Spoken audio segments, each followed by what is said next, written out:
Herkese merhabalar, ben Tuğba, kanalıma hoş geldiniz. Bu videoda sizlere tavada hem de hamursuz harika bir pizza tarifi vereceğim. Çok kolay ve tarife başlıyorum.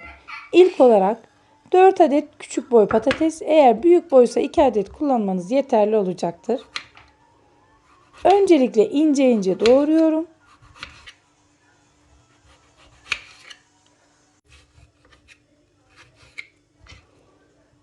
Ve bu şekilde kirbit çöpü gibi patateslerimi doğruyorum.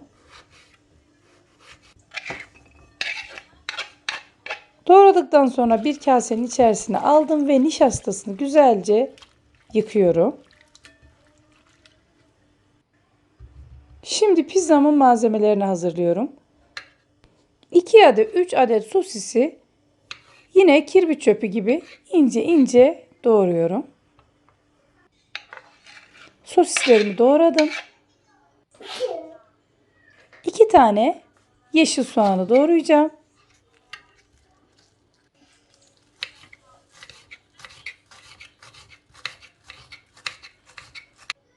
Yeşil soğanımı da doğradım.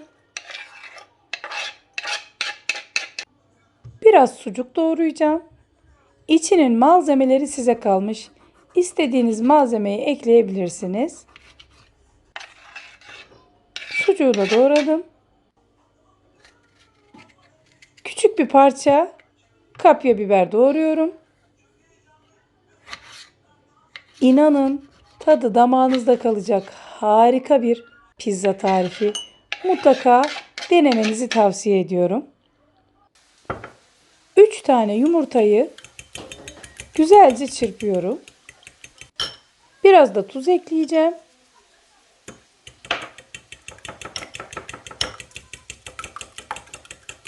Yumurtayı çırptıktan sonra tavamı ocağa aldım. Ve birazcık sıvı yağ döküyorum. Sıvı yağım güzelce kızdıktan sonra suyunu güzelce süzdüğüm patateslerimi yağın üzerine eşit bir şekilde yerleştiriyorum. Patateslerimi yerleştirdikten sonra yumurtamı döküyorum.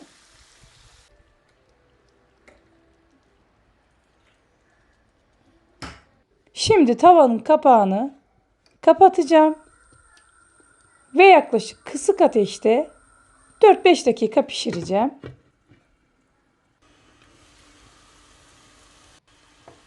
Yumurtalı patates pişti ve şimdi diğer tarafını çevirdim.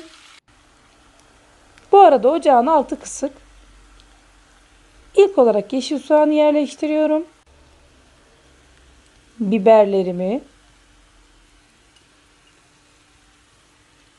sucuk ve sosisimi de yerleştirdim. Şimdi üzerine rendelediğim peyniri ekliyorum.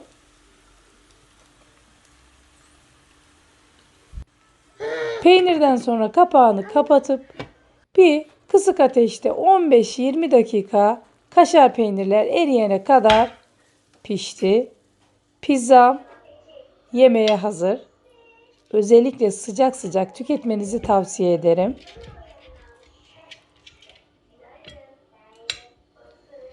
Çok ama çok lezzetli bir tarif. Mutlaka sizler de deneyin, lezzetine bakın ve bana yorumlarınızı yazın. Daha yakından bakabilirsiniz. Birazdan sizin için lezzetine de bakacağım. Özellikle hamurla pizza yapmak istemeyenler bu tarifi mutlaka denesinler. Küçük bir hatırlatma. Lütfen kanalıma abone olmayı unutmayın. Ve tariflerimi sevdikleriniz ile paylaşırsanız bana destek olmuş olursunuz. Gerçekten tadı harika olmuş. Yine güzel bir videonun sonuna geldik. Beni izlediğiniz için çok teşekkür ederim. Sizlerle yeni videoda buluşmak dileğiyle. Hoşça kalın. Afiyetle kalın.